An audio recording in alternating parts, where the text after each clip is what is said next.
창립 30주년을 기념하며 감사하는 주일인데요. 30년이라고 하는 세월이 길다면 길다고 할 수 있고 짧다면 짧다고 할 수 있는데, 이러한 세월의 흐름 속에서 이 땅의 교회들 중에는 날이 흐르면서 점점 성숙하고 성장하는 교회도 있고 또 그 반대인 교회도 있을 터인데, 저는 교회가 마치 우리 사람과 같지 않나 그렇게 생각을 합니다.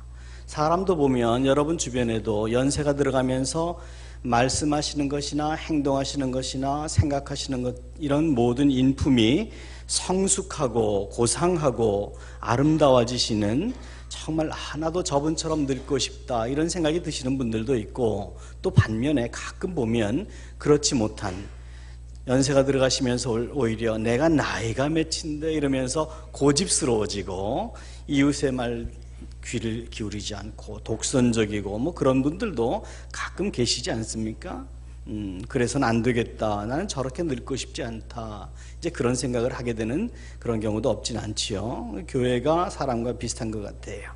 그러면 오늘 우리 30살 성인이 되는 우리 형제교회에게 주님은 몇 점의 점수를 주실 것인가? 우리는 오늘 본문에 등장하는 안디옥 교회의 모습을 통해서 한번 발견해 보면서 우리를 향하신 하나님의 음성에 귀를 기울여 보고자 합니다. 성경에 기록되어 있는 교회들 중에서 제일 건강한 교회, 그러면 두 개의 교회가 있습니다. 먼저는 예루살렘 교회가 있고 두 번째는 안디옥 교회가 있어요. 그런데 이 두 개의 교회가 아주 대조적인 교회였습니다. 예루살렘 교회는 예루살렘 시내에 있는 유대인들을 중심으로 만들어진 공동체였어요. 근데 안디옥 교회는 반대로 안디옥이라고 하는 당시 로마 제국의 제3번째 큰 도시에서 이방인들을 중심으로 만들어진 교회였습니다. 그러니까 두 개의 생리가 아주 다릅니다. 그런데 재미있는 사실은 오늘날 전 세계에 서방과 한국을 막론하고 전 세계에서 교회 이름 공모를 하면 교회 이름 중에 제일 많은 교회 이름이 바로 안디옥 교회예요.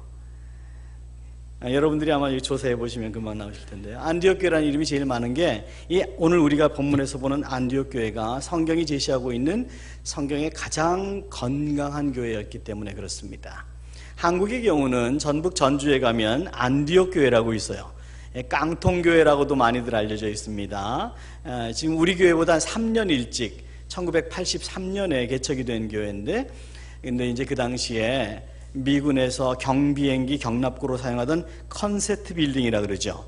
그거 철거하는 걸 갖다가 그걸로 이제 건물을 짓고, 그렇게 이동희 목사님이라는 분이 70세에 은퇴하셨습니다. 은퇴하시고 지금은 82세신데 은퇴하고 나서 선교 목사로 아직도 선교하고 계세요. 그리고 그분이 이제 전주에 2대 목사님으로 오신, 필리핀 선교사 출신으로 목사님으로 오신 분에게 영향을 주시지 않겠다고 해서 집을 수원으로 옮기셨습니다. 수원에 사십니다. 제가 한 번도 만나본 적은 없지만 한번 만나봐야 되겠다 그런 생각을 하고 있어요. 근데 제가 그 안디옥 교회가 굉장히 유명한 교회입니다, 나름. 그래서 출석 교인만 매주일 5,000명 이상이 되는 대형 교회로 성장을 했는데요. 그래서 그 교회를 가면 깡통교회다, 청렴한 교회다 그렇게 소문이 나 있는데, 제가 그 교회를 볼 때마다 우리 형제교회를 생각해요. 우린 더 청렴한데. 왜냐하면 거긴 비싼 땅에 대지라도 있죠. 그리고 건축해가지고 자기 교육관이라도 멀쩡하게 있죠. 우리는 뭐 20년 넘동안 남의 건물 임대해서 쓰니까 청렴하다면 우리가 더 청렴한 걸 아니겠습니까?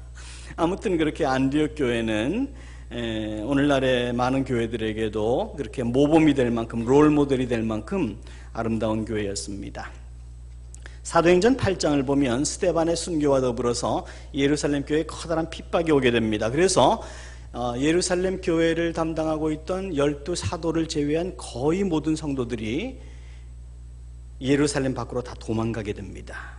왜냐하면 잡히면 완전히 큰 핍박을 받는 그 시대였기 때문입니다. 그런데 그냥 도망간 것이 아니라 그들이 가는 곳마다 복음을 전했습니다. 이 부분에 대해서는 신학적인 배경이 있어요. 왜 주님께서는 그런 예루살렘 교회에, 그런 아름다운 교회에 환난을 주셨는가라는 배경이 있지만, 우리가 오늘 그 부분을 보고 싶은 것은 아니고, 그렇게 환난을 통해서, 환난을 피해서 도망온 그런 흩어진 유대인들을 통해서 그 예루살렘 변방에 있는 주변 도시에 복음이 전해지게 되는데, 그렇게 해서 세워진 교회 중에 하나가 바로 안디옥 교회입니다. 한번 생각해 보세요. 자기 집에서 쫓겨났습니다. 어느 날 갑자기 핍박이 나서 갑자기 쫓겨난 겁니다. 뭐 짐 준비할 시간도 없었을 거예요. 출애굽 백성들이 애굽을 떠날 때와 거의 비슷한 상황이었을 겁니다. 그렇게 쫓겨난 사람들이 전도를 했어요. 안디옥에 있는 이방인들에게 전도를 했어요. 우리가 아는 것처럼 이 복음은 그 당시에 유대인들에게는 거리끼는 것이고 헬라인들에게는 어리석은 것이었습니다. 유대인들에게 거리낀다는 것은 유대인들이 예수를 죽였는데 이 전도자들이, 예수를 믿는 분들이 예수가 그리스도다, 하나님의 아들이라 그러니 유대인들로서는 자기가 하나님의 아들을 죽인 것이 되니 거리끼는 겁니다. 이거 꺼림칙합니다. 게다가 예수님이 돌아가시면서 골고다길에서 자기를 위해서 우는 여인들에게 그랬습니다. 나를 위해서 울지 말아라. 너희와 너희 자녀들을 위해서 울어라. 다시 말하면 자기와 자기 자녀들이 앞으로 큰일을 당할지도 모르겠다는 것인데 예수가 정말 그리스도면 이거 큰일인 겁니다. 그러니 거리꼈습니다. 두 번째, 헬라인들, 이 안디옥 교회의 배경이 되는 헬라인들에게는 어리석은 것이었습니다. 당시 헬라 문화는 다신주의 문화입니다. 신은 죽을 수가 없습니다. 제우스가 죽지 않습니다. 비너스가 죽지 않습니다. 그런데 예수는 신이라고 하면서도 십자가에 죽었습니다. 그러니 헬라인들의 그런 문화로 볼 때는 이 예수 믿는 사람들은 어리석어 보였습니다. 그런 속에서 그런 어리석게 생각하는 이방인들에게 이 자기 집을 떠나서 남루하게 떠돌이 생활하면서 다니던 예루살렘 교인들이 무슨 복음을 전했을까요? 예수 믿으세요. 예수 믿으면 복 받아요. 만사 형통해요. 죽을 병도 나아요.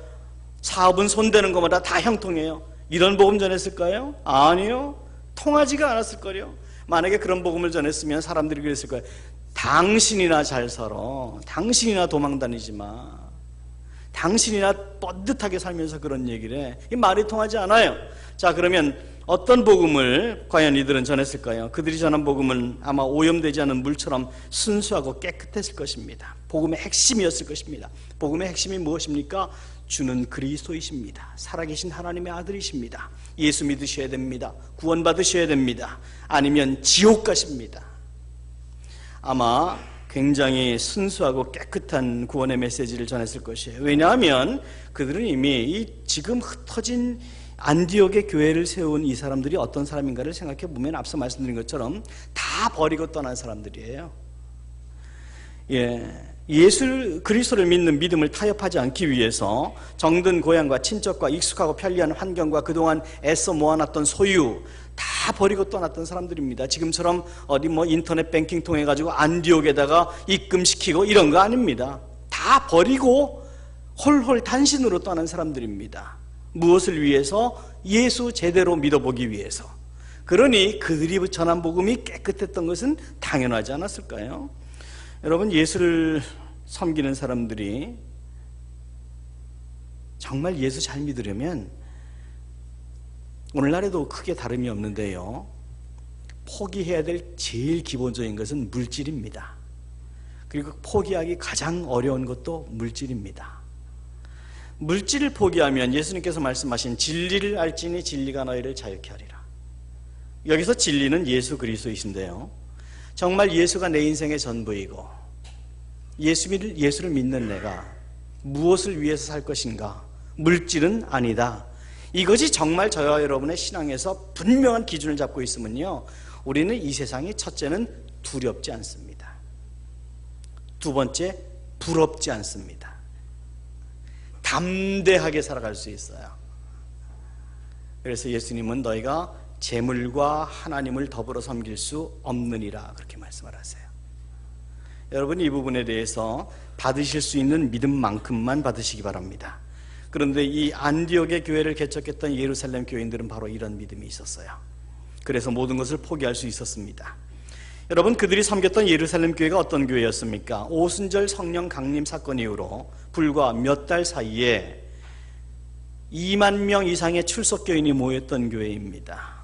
우리가 왜 2만 명 이상이라고 교인을 추산하나 하면, 사도행전을 보면 성령 충만한 베드로가 설교했을 때 처음 숫자를 계산한 사도행전을 기록한 사람이 누가인데, 이 누가의 계산에 따르면 처음에 사도 베드로의 설교에 회종한 사람은 3,000명이었습니다. 두 번째 회심한 사람은 5,000명이었습니다. 세 번째 회심한 사람은 숫자를 셀 수 없는 허다한 남녀의 무리다 그랬습니다. 그리고 5,000명보다 넘는 겁니다. 5,000명까지는 어떻게 대강 쉬어봤는데 그 다음에는 셀 수가 없이 많은 거예요. 그러니 3,000명과 5,000명. 근데 여기서 3,000명과 5,000명은 유대 문화에 따라서 여자의 숫자가 포함되지 않습니다. 남자의 숫자만 셉니다. 그러니 3,000명과 5,000명과 그 이상의 허다한 남녀의 무리, 2만 명은 충분히 넘었을 것을 우리가 쉽게 짐작할 수 있는데, 중요한 것은 예루살렘 교회가 대형 교회랐던 그 부분이 중요한 게 아니에요. 그런 초대형 교회가 그렇게 단기간에 형성이 되었음에도 불구하고 예루살렘 교회를 치리하던, 예루살렘 교회의 행정을 담당하던 집사님의 숫자는 불과 7이었어요. 그것도 12명의 사도가 다 하다가, 그러다 보니까 너무 말씀 준비하는 시간도 짧고 기도하는 시간도 부족하고 하니 거기서 행정상의 문제가 생기는 겁니다. 헬라파 과부들이 소외당한다는 건 그런 불만이 교회 안에서 들리는 겁니다. 그때에 7명의 집사를 너희들 중에서 믿음과 성령이 충만한 사람을 세워라. 그러면 그들이 행정을 하고 우리는 말씀 전하는 것과 기도하는 일에만 전무할 것이다 그랬습니다. 그러니까 처음부터 집사님들이 했던 게 아니에요. 사도들이 하다가 너무 일이 많아지니까 그 일을 집사님들을 세워서 맡겨드린 겁니다. 그렇게 7분의 집사님들이 2만 명 이상의 초대형 교회를 행정을 하는데도 어떠한 문제가 발견되지 않았던 교회가 예루살렘 교회였어요. 가진 자나 가지지 못한 자나, 배운 자나 배우지 못한 자나, 자유인이나 노예이나 사회적 신분의 차이 없이 오직 하나님의 영광만을 위해서 자기의 모든 소유를 교회 앞에 드렸던 오직 주 예수만을 주님으로 모시고 그분의 재림을 사모하며 기다리던 교회가 예루살렘 교회였어요. 성령 충만했습니다. 그들은 교회 가운데 핍박이 닥쳤을 때 예수는 마음으로만 믿으면 되지, 이런 어려운 상황 가운데 꼭 교회 가야 되나? 전도는 내가 안 해도 성령께서 누군가를 통해서 하시지 않겠나? 능력의 하나님이 하시겠지? 이렇게 자기의 신앙 양심과 타협하지 않았어요. 그렇게 할 수 있었을 것입니다. 마치 우리의 일제강점기에 신사참배에 동참했던 목사님들처럼 고개만 숙이면 되지 내가 정말 예수를 부인하는 것은 아니잖아, 얼마든지 타협할 수 있었을 것입니다. 그런데 안디옥 교회 교인들은 그렇게 하지 않았어요. 그들은 주님의 말씀을 문자적으로 해석하고 자기들의 삶에 적용했습니다. 오늘날 그리스도인들의 가장 큰 문제가, 저와 여러분의 가장 큰 문제가 여기 있습니다. 하나님의 말씀은 문자적으로 해석되고 삶으로 증명되어야 합니다. 절대로 타협하기 시작하면 끝도 없이 나락으로 떨어질 것입니다. 그들은 이미 하나님과 제부를 더불어 섬기지 못할 것이란 예수님의 말씀에 대한 순종을 예루살렘 교회에서의 유물상통의 문화를 통해서 모든 사람들에게 증명해 보였어요. 이미 자기의 모든 소유를 교회에 바쳤던 사람들이에요. 그렇기 때문에 떠나는 것도 홀가분했습니다. 제가 목회를 하면서 느낀 게, 정말 이 무소유의 가벼움, 물론 무소유라는 개념은 불교적인 개념인데요, 기독교에서는 무소유를 얘기하지 않습니다. 기소유, 많이 가져라. 근데 그 많이 가진 건 네 거 아니다, 하나님 거다. 하나님을 위해서만 써라. 이게 기독교의 물질관이고, 그런 면에서 무소유라는 개념은 기독교랑은 맞지 않습니다. 이 안디옥 교인들도 마찬가지예요. 가지고 있던 것이 없었던 사람들이 아니라 가지고 있던 것을 예수 그리스도의 영광을 위해서 예루살렘 교회에 다 드렸던 사람들이었어요. 그래서 그들에게는 자유함이 있었어요. 신앙의 자유함이 있었어요. 아깝지도 않고 두렵지도 않았어요. 예루살렘을 떠나는 것이 전혀 그들에게 문제가 되지 않았던 거예요. 그렇게 안디옥 교회는 시작부터 순수한 하나님의 사람들로 세워진 교회였다는 것을 우리가 기억을 해야만 합니다. 저는 오늘 말씀을 준비하면서 우리 형제교회와 안디옥 교회가 아주 많은 부분에서 동일한 DNA를 가지고 있는 것이 아닌가, 감히 그런 생각을 해봤는데요, 오늘 말씀을 통해서 그러한 믿음의 사람들로 세워진 안디옥 교회가 역사상 존재한 교회들 중에서 가장 위대한 교회라는 평가를 받고 있는 이유가 무엇인가, 그 이유를 한번 분석해 보면서 우리 속에도 그런 DNA를 확대해 나가야 되겠다라는 생각을 하게 된 것입니다. 안디옥 교회가 역사상 가장 위대한 교회로서 평가를 받고 있는 제일 중요한 이유 중에 하나는, 먼저 그 안디옥 교회를 세운 사람이 누군지를 누구도 모른다는 점입니다. 보통 예루살렘 교회 그러면 그것은 베드로를 비롯한 제자들이 사도들이 세웠다는 걸 알고 있고, 갈라디아 교회, 에베소 교회, 빌립보 교회, 이것은 사도 바울을 통해서 세웠다는 것을 알고 있어요. 그런데 사도 바울이 그 지역을 선교하면서 교회를 세웠기 때문에 설립자라고 알고 있는 것이지, 사도 바울이 자기가 그 교회의 설립자라고 하는 것을 그런 어떤 드러내기 위해서 그랬던 것은 아니라고 하는 것이죠. 보통 우리나라도 보면 전 세계적으로 마찬가지입니다. 어떤 큰 교회 그러면 그 교회 설립자 이름이 나옵니다. 여의도에 있는 무슨 교회 그러면 조아무개 목사님 탁 나옵니다. 그 교회와 거의 동일하게 목사님 이름이 나오죠.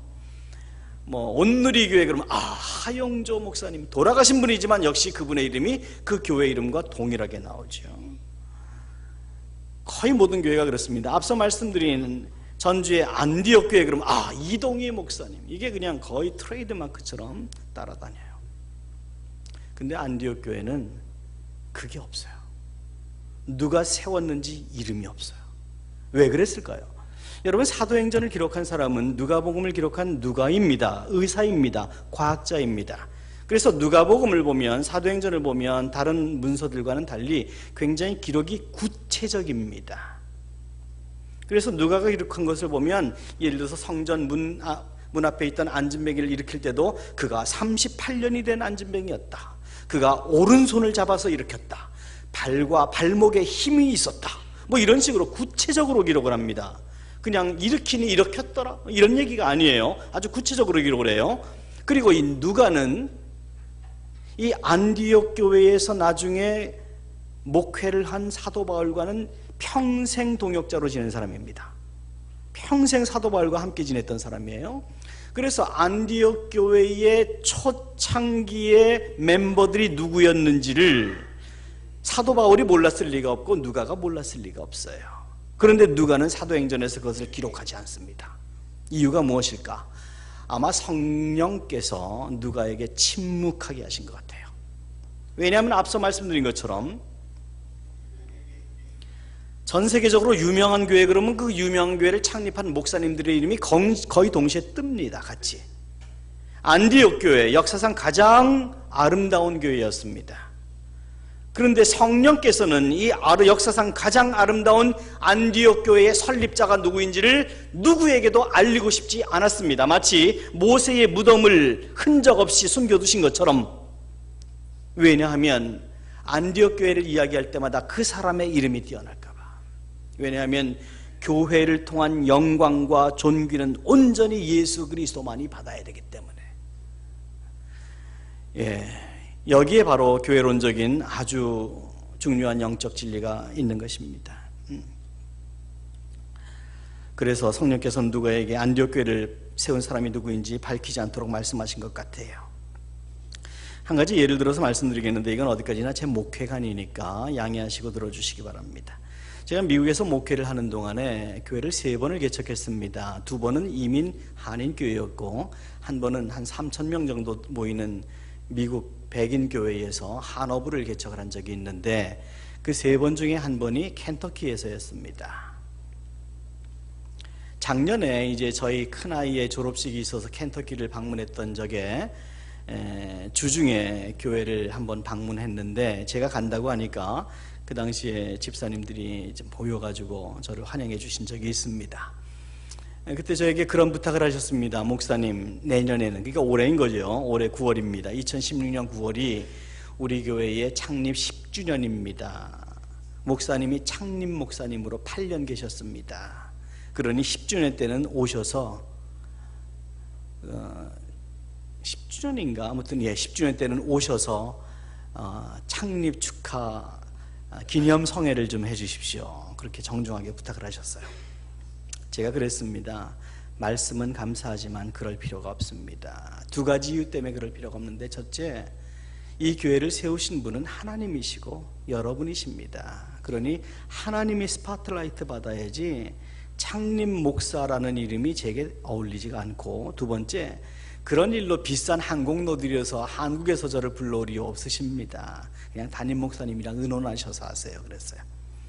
이제 그분 중에 한 분이 앞으로 2주 후에 수원에 방문할 길이 있어서 저희 교회 오실 텐데요. 제가 왜 그렇게 한 것입니까?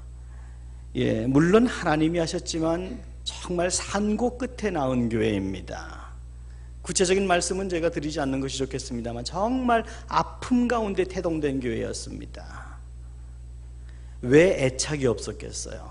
그렇지만 교회의 주인은 오직 하나님이시기 때문에 누구도 다른 사람은 스파트라이트를 받아서는 안 된다고 생각했기 때문에 그런 것이고, 오늘 안디옥 교회가 바로 그런 교회였다는 것이죠. 우리 형제교회도 마찬가지가 아닐까 생각합니다. 지난 30년 동안 많은 사역과 헌신이 있었지만 제가 2년 반 사역하면서 느낀 점은 정말 어느 분 한 분도 자기가 이런 일을 했다고, 이런 거 교회에 헌금했다고 말씀하신 적을 한 번도 들어본 적이 없어요. 그것이 우리 교회의 참 아름다운 DNA라고 생각합니다. 저는 여러분과 이 형제교회를 섬기게 될 수 있는 것이 얼마나 감사한지 몰라요. 모쪼록 앞으로도 그렇게 누구도 드러나지 말고 오직 우리 형제교회를 생각하는 사람들에게는 오직 예수 그리스도의 보혈만이 드러나는 교회로 그렇게 자리매김할 수 있도록 저도 그런 목사가 될 것이고 여러분도 그런 교우님들이 되어주시기를 바랍니다. 안디옥 교회가 역사상 가장 위대한 교회라는 평가를 받게 된 두 번째 이유가 있는데요. 그것은 바로 안디옥 교회가 구제와 선교의 힘에 지나도록 힘을 쓴 교회였다는 사실 때문이었습니다. 우리가 읽지는 않았습니다만 오늘 본문의 뒤에 보면 로마의 글라우디아 황제 때에 팔레스타인 지역에 굉장한 가뭄이 오게 됩니다. 그때에 팔레스타인에서 조금 북쪽에 있는 안디옥 교회는 가뭄의 영향이 적었기 때문에 자기들이 애써 헌금해서 그것을 바나바와 사울 편으로 예루살렘 교회를 돕게 됩니다. 예루살렘 교회는 핍박 이후로 아주 작아졌고 또 이제는 그 기근으로 인해서 굉장히 재정적인 어려움을 겪고 있었어요. 근데 안디옥 교회가 누굽니까? 우리가 앞서 본 것처럼 도망 온 유대인들이 세운, 그리고 그 지역에는 이방인들이 세운, 그것도 부유층이 아니라 가난한 사람들이 세운 교회였단 말이에요. 그럼에도 불구하고 그들은 힘에 지나도록 선교 헌금을 해서 자기의 모교회인 예루살렘 교회를 도왔다라고 기록을 하고 있어요. 사도행전에 기록하고 있는 초대 예루살렘 교회의 첫 번째 사역과 안디옥 교회의 첫 번째 사역이 동일하다고 하는 점을 우리가 꼭 이 점에서 기억을 해야 됩니다. 여러분, 구제는, 사회봉사는 교회의 제1차적인 사명이 아니에요. 교회의 제1차적인 사명은 영혼을 구원하는 겁니다. 그들의 영혼을 구원하는 거예요. 그런데 그들의 영혼을 구원하기 위해서는 제일 먼저 그들에게 인정을 받아야 돼요. 칭찬을 들어야 돼요. 그런데 예루살렘 교회도 그렇고 안디옥 교회도 그렇고 사도행전에 기록하고 있는 그들의 제일 첫 사명, 아니 제일 첫 사역은 선교가 아니었어요. 구제였습니다.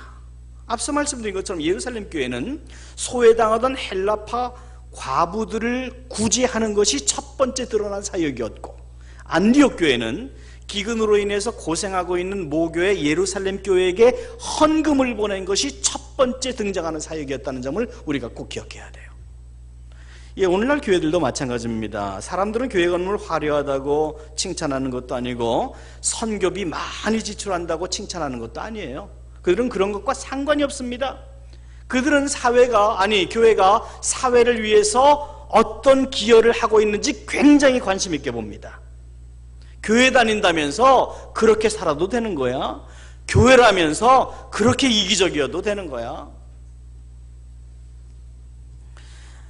제가 알진 못하지만 제가 들은 어떤 목사님은 강남의 교회를 하면서 벤츠나 BMW보다도 더 비싸다는 벤츠리라고 하는 차를 교인이 사줬다고 자랑스럽게 타고 다닌다는 얘기를 들었습니다. 여러분, 저는 그걸 자랑할 일이 아니라 부끄러워할 일이라고 생각합니다. 부활을 믿는다면서요. 이 세상이 나그네 길이라면서요.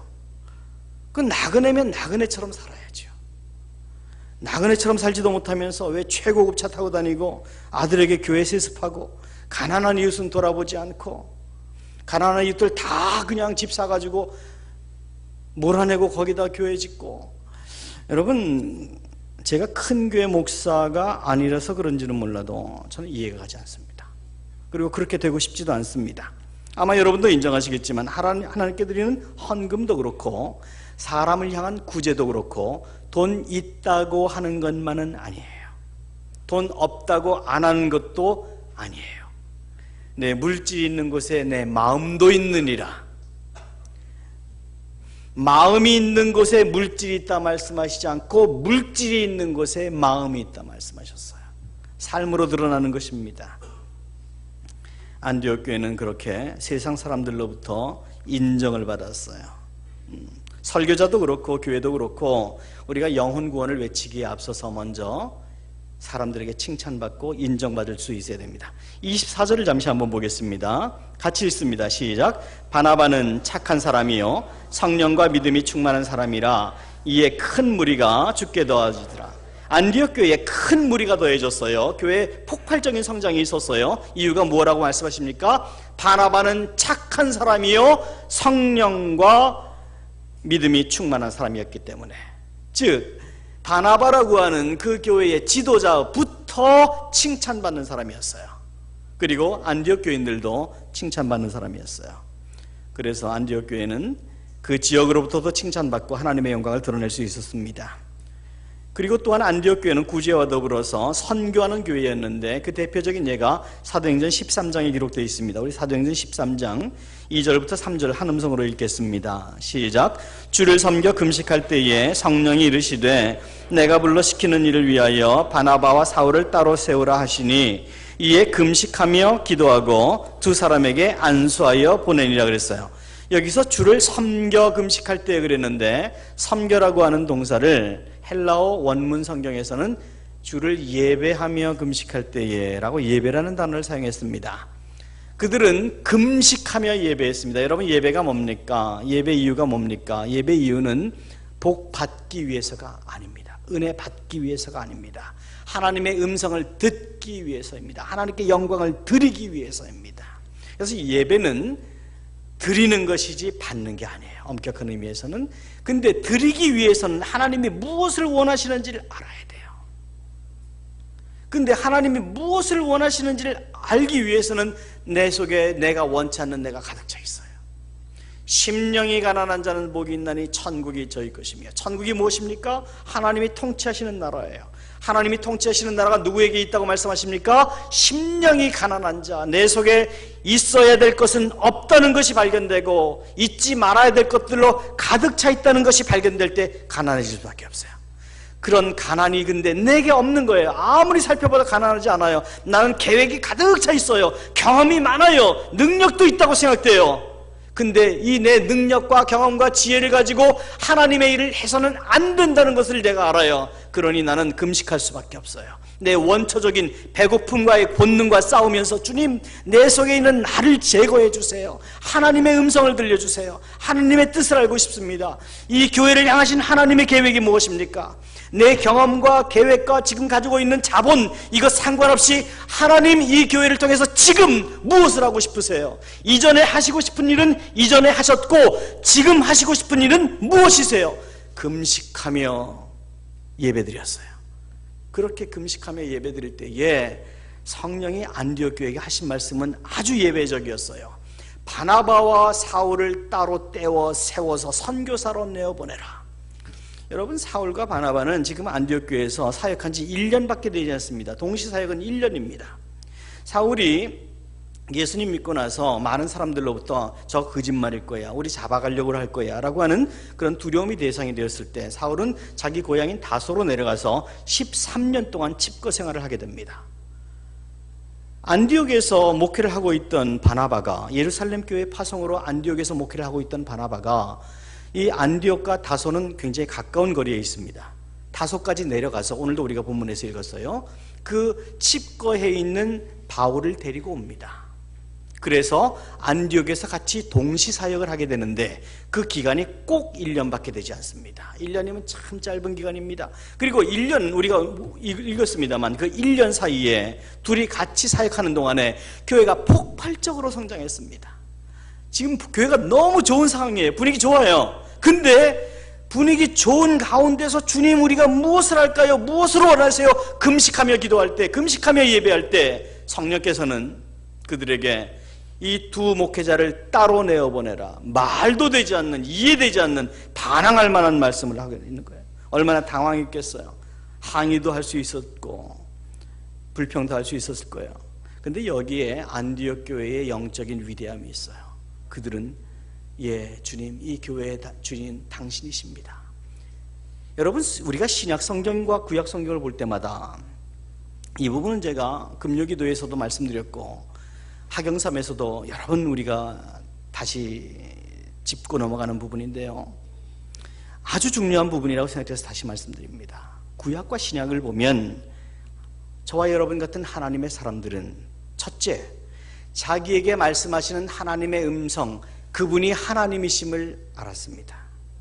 그게 내 내면의 소리이거나 다른 어떤 의견이 아니라 하나님의 음성인 것을 알았습니다. 두 번째, 그 하나님의 음성이 무엇인지 선명하게 구분했습니다. 이게 지금 무슨 말씀을 하시는 걸까? 라고 하지 않고 선명하게 구분을 했습니다. 모세는 내 발에 신을 벗어라 말씀 들었고, 안디옥 교인들은 바울과 바나바를 따로 떼어서 선교사로 보내라 라고 하는 말씀을 선명하게 들었어요.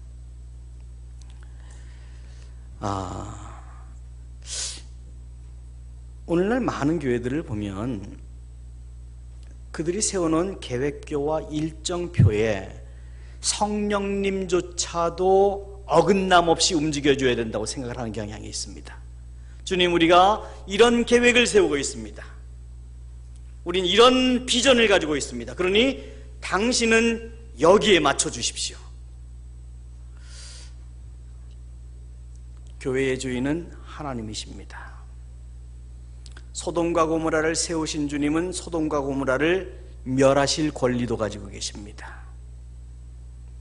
우리는 항상 쉬지 말고 기도해야 될 이유가, 그 주님께서 지금 우리에게, 지금 나에게, 내 가정에, 우리 교회에 무엇을 원하고 계시는지를 금식하며 예배하며 기도하며 분별할 수 있는 영적 분별력이 있어야만 합니다.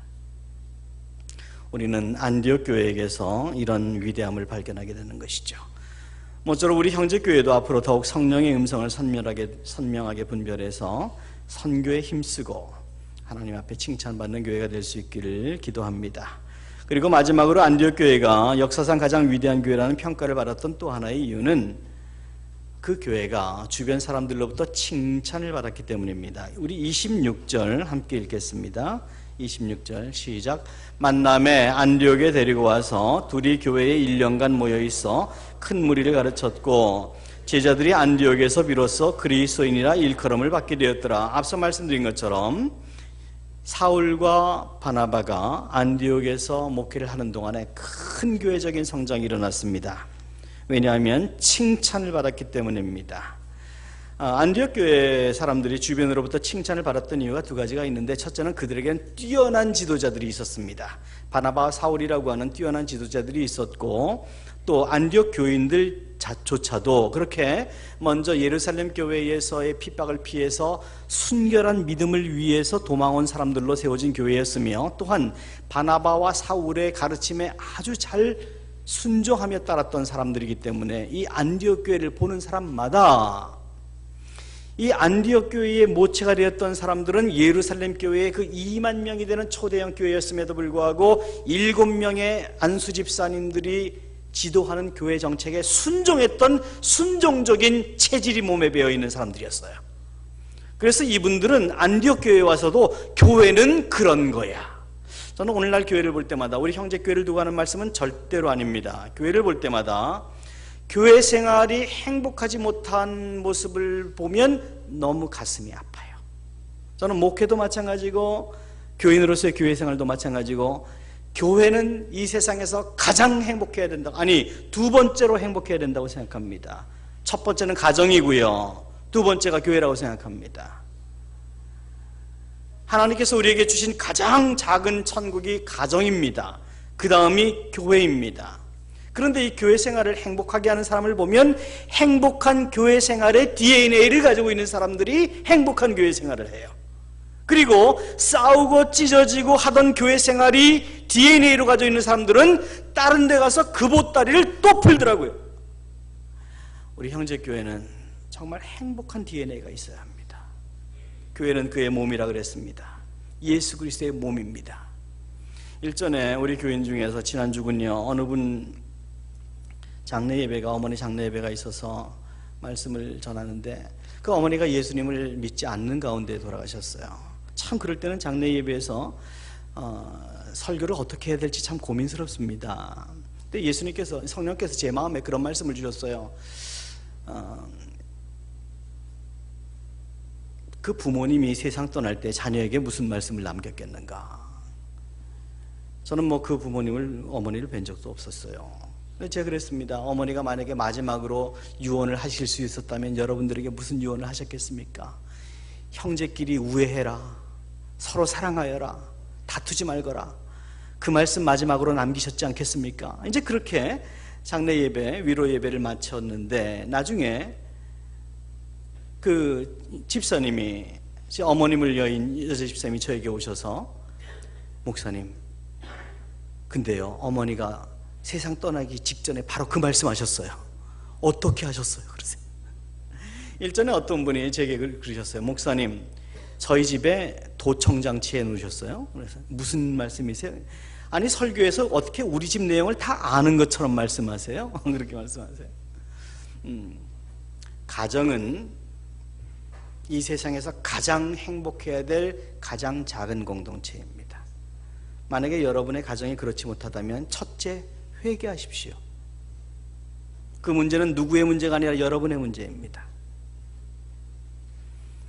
그 사람의 문제가 있어요, 당신은 몰라서 그렇습니다 라고 생각하신다면 여러분이 그 문제 있는 분을 위하여 선교사가 되십시오. 그래서 여러분 가정의 선교사가 되십시오. 그러면 반드시 여러분의 가정은 바뀝니다. 가정은 행복해야 됩니다. 교회는 행복해야 됩니다. 안디옥 교회가 주변 사람들로부터 칭찬받고, 그 당시에 저 사람들은 그리스도인이야, 이 그리스도인이라는 얘기는 칭찬이 아니었습니다. 비꼬는 얘기였습니다. 그럼에도 불구하고 오늘날 그 그리스도인이라고 하는 이름은 영광의 이름이 되었습니다. 여러분 모쪼록 우리 형제교회가 지난 30년 동안 많은 사람들에게 그렇게 칭찬받는 교회로 이 지역사회에 자리매김을 해왔습니다. 앞으로도 그런 칭찬받는 교회가 되기 위하여 저와 여러분이 먼저 우리의 가정에서, 우리 가정이 먼저 칭찬받는 가정이 되게 하십시다. 저와 여러분의 가정을 보는 사람마다 정말 아름답네, 형제교회 다니는 사람들의 가정은 저렇게 아름다워라고 칭찬을 받을 때 그것은 우리가 칭찬받는 것이 아니라 예수 그리스도께서 영광 받으시는 것입니다. 우리는 하나님의 영광을 위해서 이 땅에 태어났거든요. 순교자였던 주기철 목사님이 예배당을 새로 지어서 입당하면서 했다는 세 가지 기도의 내용이 있습니다. 첫째, 주님, 이곳이 하나님이 거하시는 집이 되게 하옵소서. 둘째, 주님, 이곳이 만민이 기도하는 집이 되게 하옵소서. 셋째, 주님, 이곳에 바람 한 번 불면 날아갈 쭉쟁이들이 아니라 숫자와는 상관없이 알곡으로 채워지게 하옵소서. 이제 30살 성인이 된 우리 형제교회의 모든 교우님들은 안디옥 교회의 교우들처럼 이웃에게 칭찬받고 하나님에게 인정받는 믿음으로 우리의 남은 인생의 날 동안 세상에 희망이 되는 교회를 세워나가는, 세상에 축복이 되는 사람들이 될 수 있기를 예수님의 이름으로 축원합니다.